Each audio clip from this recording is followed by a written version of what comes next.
हरिओम, नमस्कार। आज मैं अपने मित्रों से, छोटे भाइयों से कुछ थोड़ी सी बातें करना चाहता हूँ। वो भी सबसे पहले विश्व आयुर्वेद परिषद की पूरी टीम को, स्पेशली रामतीर्थ जी, गुप्ता जी और ऐसे ही सभी महानुभाव जो डेडिकेटेड रूप से लगे हुए हैं, उन सभी को मैं धन्यवाद देना चाहता हूँ कि उन्होंने लक्ष्य प्राप्ति के लिए अनेक संघर्ष झेलते हुए और आज इस लक्ष्य को लक्ष्य तक पहुंचाया है। बहुत बहुत धन्यवाद सभी बुजुर्गों का, सभी मेरे भाइयों का जो विश्व आयुर्वेद परिषद के साथ बहुत अच्छी तरह लगे हुए हैं। आज मैं उन मेरे साथियों से बात करना चाहता हूं जो कॉम्पिटिटिव एग्ज़ाम देना चाहते हैं। उसके कुछ मंत्र, शुरुआत से लोअर केजी से लेकर और एमडी तक टॉपर रहा तो कुछ थोड़ा बहुत अनुभव है। जामनगर से भी कई संस्मरण अपने साथ लेता गया था और कलकत्ता में 30 साल हो गए, तो मैंने सोचा कि अपने अनुभवों को सबके काम आने लायक यदि मैं बनाऊं और एक विस्तृत रूप से बताऊं तो शायद वो आप लोगों के काम आए।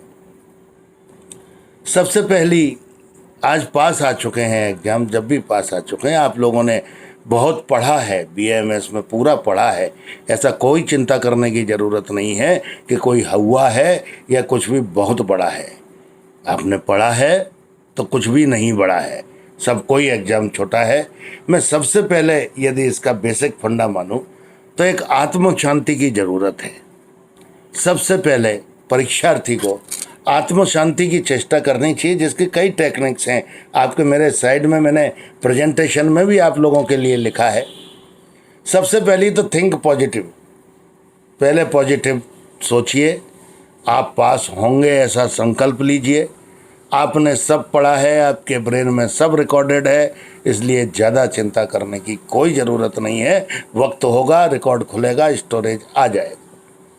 दूसरा, किसी भी चीज़ को हुआ मत बनाइए कि ये मुझे नहीं आता, ये मैं नहीं कर पाऊंगा। ऐसे ऑब्स्टेकल्स का थोड़ा ध्यान रखिए, लिस्ट कर लीजिए और उन पे करत ही करत अभ्यास से जड़मति होत सुजान।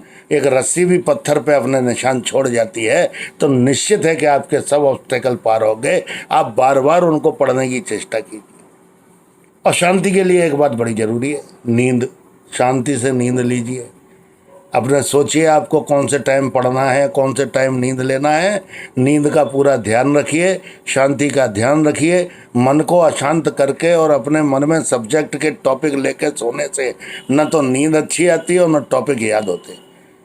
तो जब सोएं तब शांति से सोएं, भगवान का नाम लेते, इष्ट का नाम लेते हुए सोएं, न कि ज़बरदस्ती क्वेश्चंस को गड्ढमड्ढ करते हुए कंफ्यूज होने की चेष्टा करें।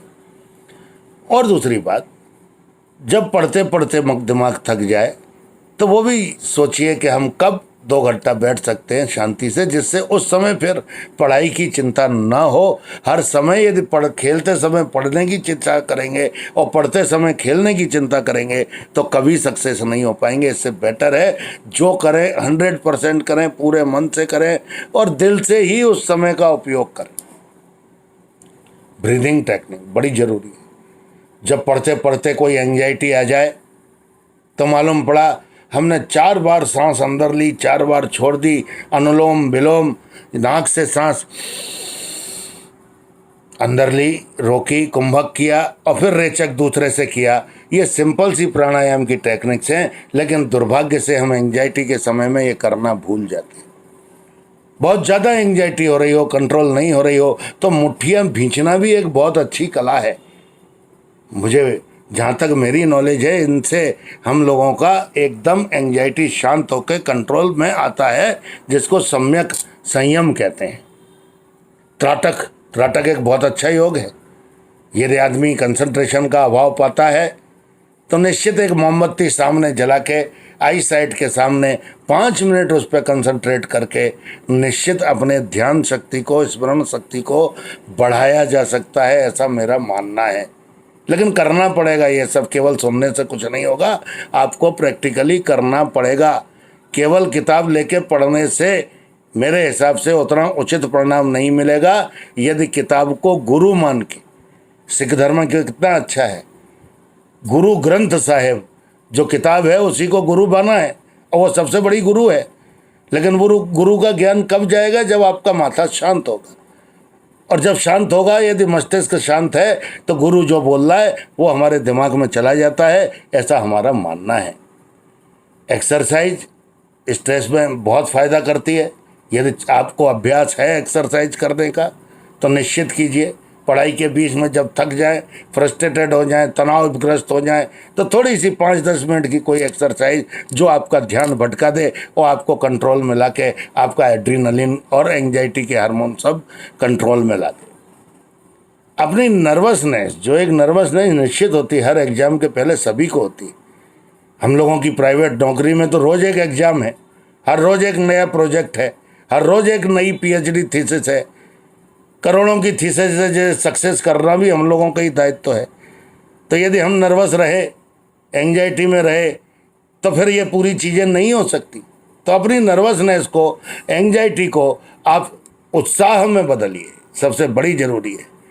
लॉकडाउन आया, नर्वस हुए, नहीं मालूम क्या करें, वीडियो कॉन्फ्रेंस करने लगे, समय नहीं गला तो यूट्यूब के वीडियो बनाने लगे। इसके लिए सबको सीखना पड़ा। लेकिन नर्वसनेस को एक्साइटमेंट में बदलिए तो निश्चित आप फायदा पाएंगे। शेड्यूल, आपके पढ़ाई का शेड्यूल बहुत ज़रूरी है। कितने दिन बचे हैं, कितने दिन हम लोगों पे बाकी हैं, कितने घंटे बाकी हैं, हम कितने घंटा पढ़ सकते हैं, हमेशा ध्यान रखिए। लंबा पढ़ना उससे छोटा पढ़ना ज़्यादा अच्छा। लंबा पढ़ना और छोटा पढ़ना मीन्स यदि आप 2 घंटा, 3 घंटा, 4 घंटा एक ही सब्जेक्ट में बैठे हैं, निश्चित है कि एक सैचुरेशन लेवल के बाद दिमाग में कुछ जाना बंद कर देगा। उससे बेटर है हम थोड़ी देर पढ़ें, 10 मिनट का ब्रेक लें, और उसके बाद कहा है ना किसी ने, smart work is better than hard work. Do smart work. आप कैलेंडर में अपनी ऑनलाइन जो है, आजकल तो ऑनलाइन भी कई क्लासेस चल गई, आई और जीवा, आई और खुश, जो चली हैं, इसमें आप लोग मुझसे ज़्यादा मास्टर हो। हम लोगों के ज़माने में ये सब कुछ नहीं था। हमारे केवल गुरु ग्रंथ साहिब संहिताएं थीं। संहिताओं के बेस पे हम लोगों ने अच्छे अच्छे एग्जाम पार किए। और आपसे भी यही आशा है कि जो आप 5 साल पढ़े हो उसे शॉर्ट में याद रखिए, याद रखिए। कई क्वेश्चंस की बुक्स आती हैं, मटेरियल्स आते हैं जो आप लोगों ने निश्चय ही तैयार किए होंगे। 100 क्वेश्चन 4-4 नंबर के, मेरे हिसाब से कोई बड़ी बात नहीं। नेगेटिव मार्किंग भी बराबर की नहीं है, इसलिए और हौसला है कि 4 नंबर मिलेंगे, यदि गया नहीं तो 1 ही जाएगा। कई एग्जाम्स में तो बराबर की नेगेटिव मार्किंग होती है। इसमें आप लकी हैं। कितना समय दे सकते हैं, जितना समय दे सकते हैं उतना मन से समय दीजिए। कैसे रिव्यू करेंगे, कैसे पढ़ेंगे, ये बड़ी इम्पोर्टेंट है शेड्यूल बनाना। आप जिस दिन नहीं पढ़ना चाहते हो उस दिन शेड्यूल से हटा दीजिए, कैलेंडर बना लीजिए एक, वेरी सिंपल। हम इस दिन पढ़ेंगे, इस दिन नहीं पढ़ेंगे। नहीं पढ़ेंगे तो मन लगाएंगे नहीं, क्योंकि वो भी एक पॉज होगा, वो भी एक ब्रेक होगा। लेकिन जब पढ़ेंगे तो दिल से पढ़ेंगे, ऐसा पढ़ेंगे जो हमारे रिकॉर्ड में सेट हो जाए। अब कैसे रिव्यूइंग मटेरियल की यदि मैं बात करूं तो आजकल तो आप पे टेस्ट पेपर्स भी हैं, पुराने टेस्ट पेपर्स भी हैं, ऑनलाइन भी बहुत सारी सुविधाएं हैं। कहीं शांत जगह खोजिए पढ़ाई की, ऐसी शांत जगह जहां दूसरों की चिल्ला चिल्ली ना हो। आजकल लॉकडाउन में तो अजीब सी शांति है, उस शांति का फ़ायदा उठाइए। मैं तो ये कहता हूँ ब्लेसिंग इन डिस्गाइज है पढ़ने वालों के लिए। कहाँ इतना शोर, कहाँ इतनी चहल पहल, कहाँ इतने मन भटकाने के साधन आज मौजूद हैं। लॉकडाउन आपके लिए वरदान बन के आया है। तबीयत से पढ़िए, दिल में रखिए और उतार दीजिए उस समय जिस समय निकालना है। अपने आप को पहचानिए, हम किस तरह से पढ़ सकते हैं।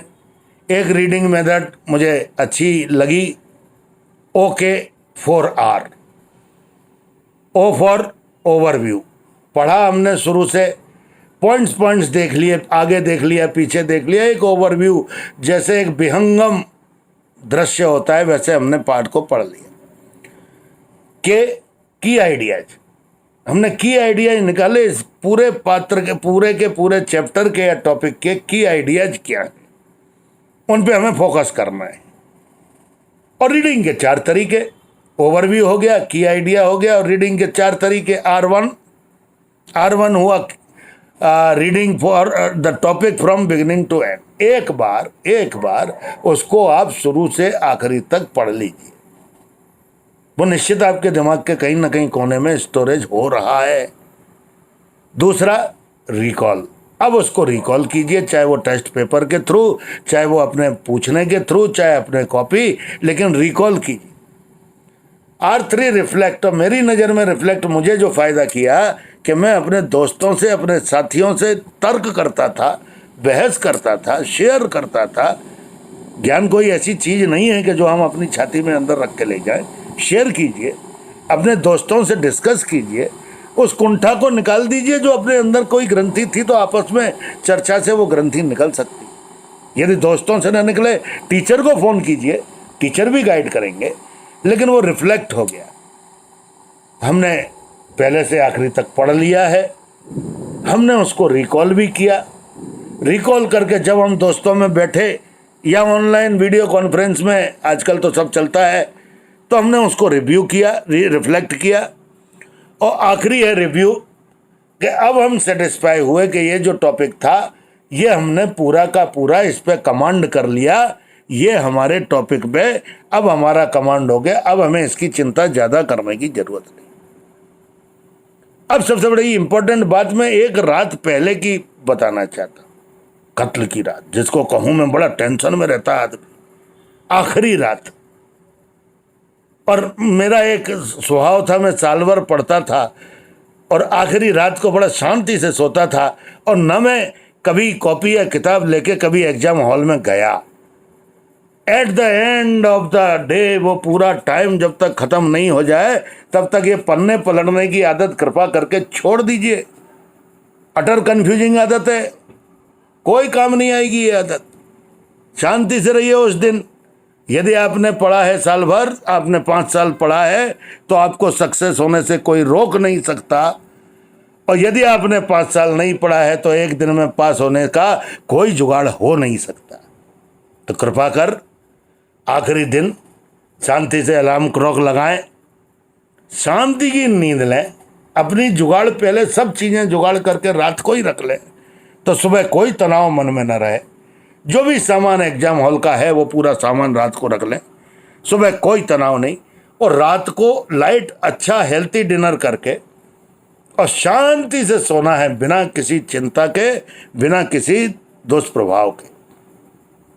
लास्ट मिनट क्रैमिंग, जो एक पन्ने पलटने की आदत है, वो उसने कईयों को डुबोया है और कईयों को डुबोएगी। इसलिए कृपा कर जो पढ़ें शांति से पढ़ें, आखिरी मिनट तक पढ़ने की चेष्टा न करें। उस समय दिमाग को ज़रूरत है रिलैक्सेशन की, जैसे कंप्यूटर को ज़रूरत होती है रिफ्रेश की। जब रिफ्रेश कर देते हैं तो पूरी मेमोरी फिर आ जाती है। यदि उसी मेमोरी पे लोड दिए जाएंगे तो at the time of exam वो मेमोरी कुछ काम नहीं आएगी। शांति से नींद लेके, शांति की नींद लेके और आप सुबह एग्जाम में जाइए। संहिताओं पे थोड़ा ज़्यादा जोर दीजिए। बेसिक्स हैं आयुर्वेद के। क्वेश्चंस का पैटर्न आप लोगों को मालूम है, 4-4 नंबरों के शायद क्वेश्चंस हैं, 100 क्वेश्चंस हैं। और मुझे गर्व है कि मेरे छोटे भाई राम तीर्थ जी की अगुवाई में ये लक्ष्य इतने साल से विश्व आयुर्वेद परिषद ऑर्गेनाइज कर रही है। मैं लक्ष्य के आयोजकों को धन्यवाद देता हूँ और मेरे सभी छोटे भाइयों को, जितने एस्पिरेंट्स हैं, उनको सबको इतना जोश भरना चाहता हूँ कि विश्वास मानिए, आपने इतना पढ़ा है कि आप लोग जरूर कामयाब होंगे। हरिओम, धन्यवाद, बहुत बहुत शुभकामनाएं, all the best, good luck.